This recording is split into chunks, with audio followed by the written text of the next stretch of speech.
O Senhor Jesus, ele disse que ele não veio abrogar ou revogar a lei. Ele não veio destruir a lei e os profetas, mas sim para cumprir a lei. E disse também que tudo da lei seria cumprido. Quando nós lemos que Jesus iria cumprir toda a lei, nós imediatamente pensamos que só são os mandamentos. Porém, na lei e nos profetas também existem as profecias. Olha o que diz na Epístola aos Hebreus, capítulo 10, versículo 1. A lei tem a sombra dos bens futuros e não a imagem exata das coisas. Mas o que seriam essas sombras? O apóstolo Paulo ele explica claramente o que são essas sombras que existiam na lei. Dias de festa, ou da lua nova, ou dos sábados, que são sombras das coisas futuras. Quando o apóstolo Paulo escreve festa, ele estava falando das 6 festas proféticas de Levítico capítulo 23, que são, na verdade, tempos marcados por Deus, de coisas que aconteceriam no futuro com o seu filho Jesus. Quando Paulo diz da lua nova, ele está se referindo à festa das trombetas, que começa exatamente na noite de lua nova. Tudo isso você percebe que são profecias, e Jesus disse que ele iria cumprir todas elas. Todas essas festas Jesus cumpriria. Nós já explicamos nos vídeos anteriores que essas festas não são profecias relacionadas aos judeus e nem à igreja, mas são profecias de coisas que aconteceriam na vida do Senhor Jesus. O Senhor Jesus ele já cumpriu 4 dessas festas e faltam apenas 2 para se cumprir ainda. Mas você sabia que tem pessoas que negam tudo isso? Inclusive há pessoas que dizem que nós não devemos pregar sobre essas festas, porque segundo eles, essas festas se referem aos judeus e não tem nada a ver com a igreja. Mas se não tem nada a ver com a igreja, por que então que Paulo pregou tanto sobre essas festas para os cristãos? Você vai ver nesse vídeo o quanto Paulo se sentiu entusiasmado de falar sobre essas festas proféticas. E da mesma forma que Deus foi dando o entendimento para mim, eu vou compartilhar esse entendimento com você. Colossenses capítulo 2, versículo 16 e 17. Será que só foi isso que Paulo fala sobre as festas? Não, em 1 Coríntios capítulo 15, versículo 20 e 23, ele também fala de uma festa em especial, que é a festa das primícias. E nessas passagens ele está associando a ressurreição do Senhor Jesus com a festa das primícias. Assim ele escreve: mas de fato Cristo ressuscitou dentre os mortos e foi feito as primícias dos que dormem, mas cada um por sua ordem. Cristo, as primícias, depois os que são de Cristo na sua vinda. Observe que a palavra as primícias está traduzido para o plural. Isso porque em grego se refere justamente à festa das primícias. E quando Paulo diz que Cristo foi feito as primícias, significa que ele nem sempre foi as primícias. Não está escrito ele é ou ele sempre foi as primícias, mas sim foi feito. Quer dizer, ele veio a ser as primícias.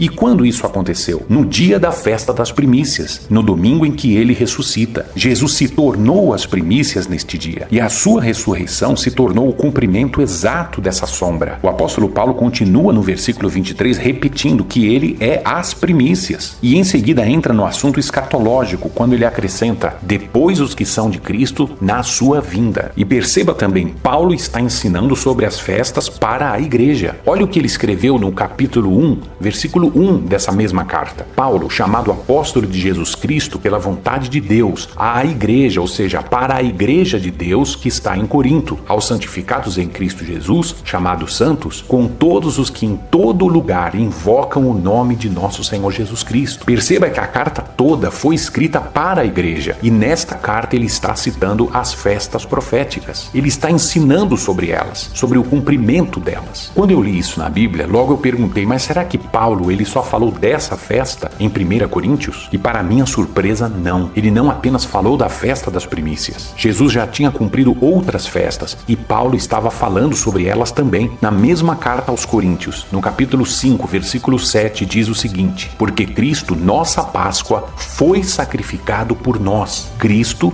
nossa Páscoa, foi sacrificado por nós. Você percebeu as palavras nossa e nós? Não tem relação com os judeus isso, mas sim com a igreja. Ele está falando da igreja, que Cristo é a nossa Páscoa e foi sacrificado por nós. Veja que o Senhor Jesus Cristo está cumprindo as festas proféticas em benefício da igreja. E aqui no capítulo 5, ele está fazendo as mesmas associações e comparações das festas festas com o que aconteceu na vida do nosso Senhor. A palavra Páscoa, por exemplo, é uma palavra hebraica. Se nós conhecemos essa palavra hoje, é porque certamente eles pregaram sobre essa festa nos tempos antigos. Mas o que ela significa? Significa que Jesus veio e se tornou o Cordeiro de Deus e cumpriu a festa da Páscoa. Ele não é só apenas o Cordeiro de Deus, mas ele é também a própria Páscoa, ou seja, o cumprimento dessa festa. Mas nesse mesmo capítulo, ele está falando num contexto de uma terceira festa. Observe o que diz a partir do versículo 6. Não sabeis que um pouco de fermento faz levedar toda a massa? Purificai-vos, pois, do fermento velho, para que sejais uma nova massa, assim como estáis sem fermento, porque Cristo, nossa Páscoa, foi sacrificado por nós. Por isso, façamos a festa, não com o fermento velho, nem com o fermento da maldade e da malícia, mas com os ázimos da sinceridade e da verdade. 1 Coríntios capítulo 5, versículo de 6 a 8. Você percebeu também que o apóstolo Paulo está fazendo referência à festa dos pães ázimos, que são os pães sem fermento? E por que ele está falando isso junto com a Páscoa? Porque as duas festas se celebravam juntas. Olhe nessa tabela as 6 festas e quando elas eram comemoradas. Mas aqui existe outra coisa interessante. O apóstolo Paulo, ele disse, façamos a festa? Foi isso mesmo que ele disse? Sim, exatamente isso, mas sem o fermento dos fariseus e sem ser aquela velha massa, mas uma nova massa. Quando ele diz isso, ele estava se referindo aos judaizantes da sua época. E voltamos a falar, se as festas não têm nada a ver com a igreja, por que Paulo ele está falando aqui, façamos a festa? Porque agora as festas têm um novo significado através de Jesus. Ele é o cumprimento de todas as festas em benefício da igreja. Paulo estava pelo Espírito Santo explicando aos cristãos o mesmo que nós temos explicado nesses últimos vídeos. As festas são uma agenda em que Jesus está cumprindo cada um dos eventos. E quando ele cumpria essas festas? Bem no dia em que elas aconteciam. A Páscoa ele cumpriu no dia da Páscoa. Os pães asmos ele cumpriu no dia dos pães asmos. As primícias ele cumpriu no dia das primícias. Mas qual relação existe entre a festa dos pães ázimos com o dia em que Jesus foi sepultado? A primeira era exatamente a pressa. A festa dos pães asmos lembrava quando o povo hebreu saiu do Egito. Eles saíram a toda pressa e levaram uma massa de pão sem fermento para comer o pão no deserto. Em Êxodo capítulo 12 nós encontramos: quando vos deixar ir totalmente, a toda a pressa vos lançará daqui. E os egípcios apertaram ao povo, apressando-se para lançá-los da terra, porque diziam: todos seremos mortos. E o povo tomou a sua massa antes que levedasse, ou seja, sem fermento, e as suas amassadeiras atadas em suas roupas sobre seus ombros, e cozeram bolos ázimos da massa que levaram do Egito, porque não se tinha levedado ou não se tinha fermentado, porquanto foram lançados do Egito e não se puderam deter, nem prepararam comida. A festa dos pães ázimos, durante muitos anos, faziam os antigos hebreus se lembrarem desse fato. Porém, mal sabiam eles que esta festa se referia também ao futuro e não apenas ao passado, ao momento em que o Senhor Jesus seria tirado da cruz a toda pressa. Era sexta-feira à tarde e já iria começar o sábado. Os judeus, pois, para que no sábado não ficassem os corpos na cruz, visto como era a preparação, pois era grande o dia de sábado, rogaram a Pilatos que se lhe quebrassem as pernas e fossem tirados. Havia um sepulcro novo. Ali, pois, por causa da preparação dos judeus e por estar perto aquele sepulcro, puseram a Jesus. Os evangelhos mostram que eles tiraram a Jesus com toda a pressa, para que não virasse a sexta-feira para sábado, coisa que acontecia às 6 horas da tarde. Porém, existe uma semelhança ainda maior que esta. O pão é um alimento que estraga facilmente, devido a um elemento que está dentro dele.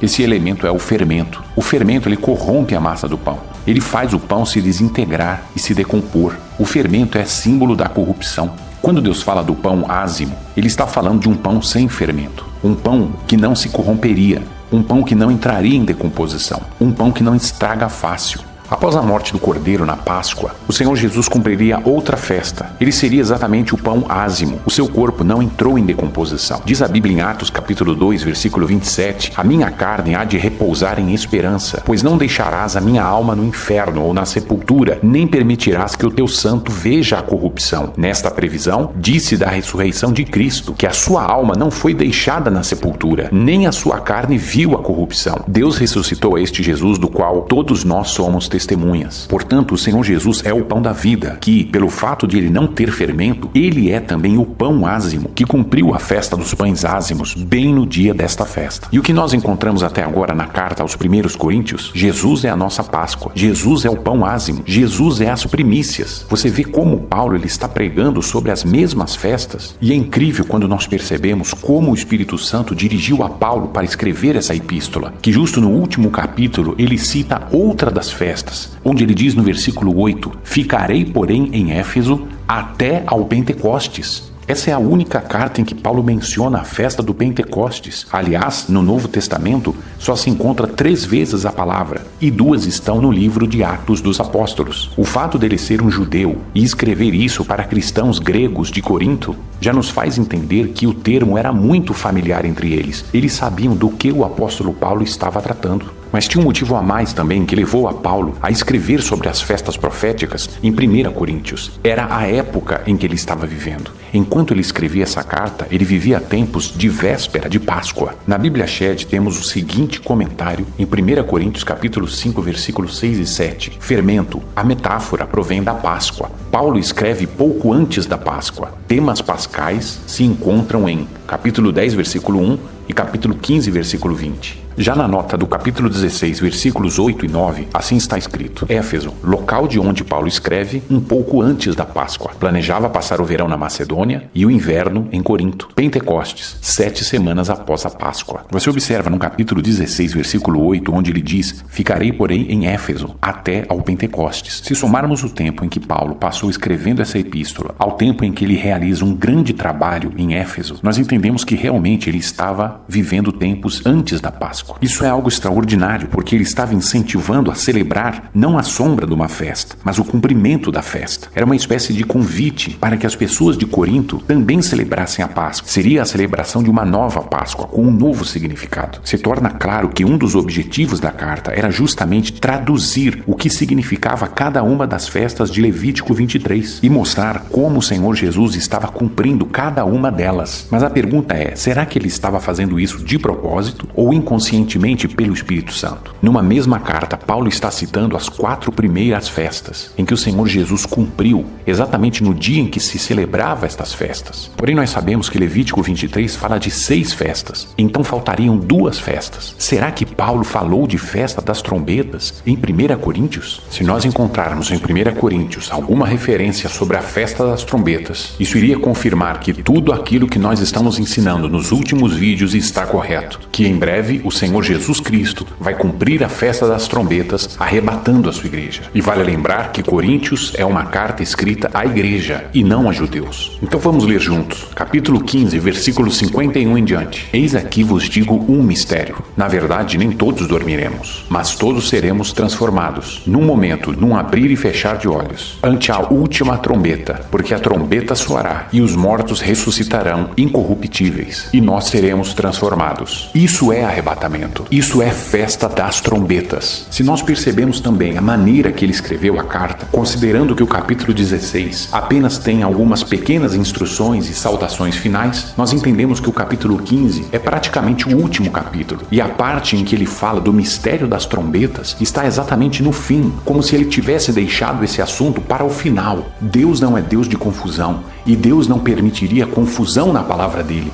Na mesma epístola, você percebe que todas as festas estão sendo descritas, inclusive a festa das trombetas. Mas aí talvez você pergunte, mas ele não disse festa das trombetas, senão apenas trombeta, 2 vezes. Mas se você percebe também, quando ele menciona a Páscoa, os pães ázimos, as primícias e o Pentecostes, ele também não fala festa, porque esses nomes estavam claros na cabeça de quem escutava, de quem lia, que eram festas de Levítico 23. E por que então, justo nesta carta, ele vai falar exatamente de trombeta e de arrebatamento, ligando uma coisa com a outra? O arrebatamento da igreja está ligado com as trombetas, a festa das trombetas. E nós também sabemos que o mesmo apóstolo, em 1 Tessalonicenses, Filipenses capítulo 4, ele diz que o próprio Senhor, o mesmo Senhor, descerá do céu com a trombeta de Deus. Quem toca a trombeta do arrebatamento é o Senhor Jesus, cumprindo então a festa das trombetas. Ele, o mesmo que cumpriu a festa da Páscoa,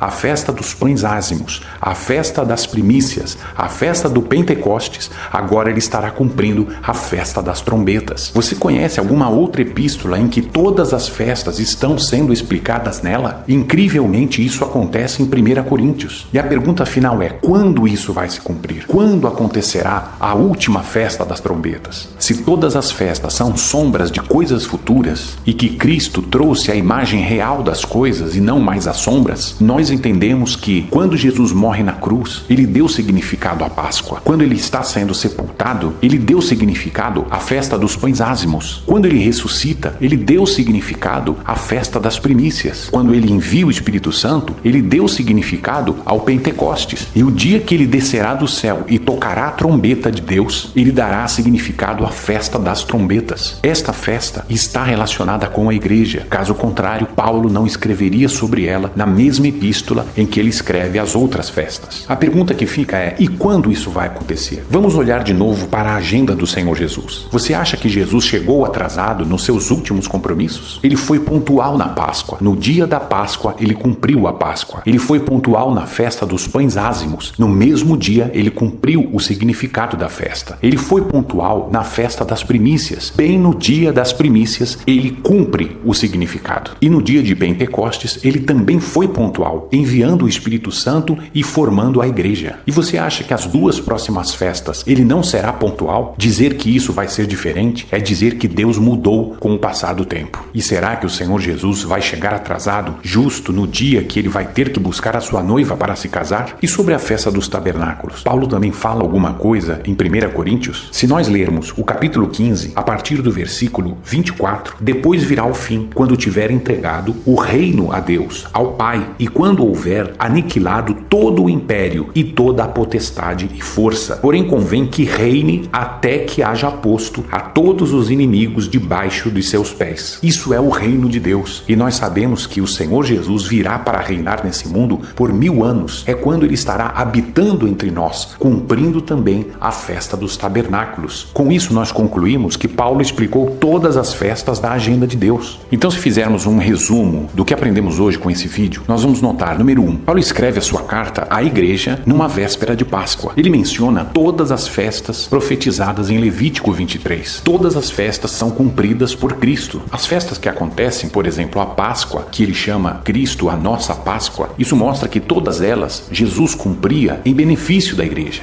Paulo está tão entusiasmado com as festas que ele diz à igreja: façamos a festa, mas sem o fermento, com uma nova massa e um novo significado. Quando é que o Senhor Jesus cumpre as festas da sua agenda? Justamente no dia da comemoração delas. E isso nos leva a entender que o Senhor Jesus sempre foi pontual. Ele nunca se atrasou. E não é agora que ele vai atrasar. Não é agora que ele vai perder a hora.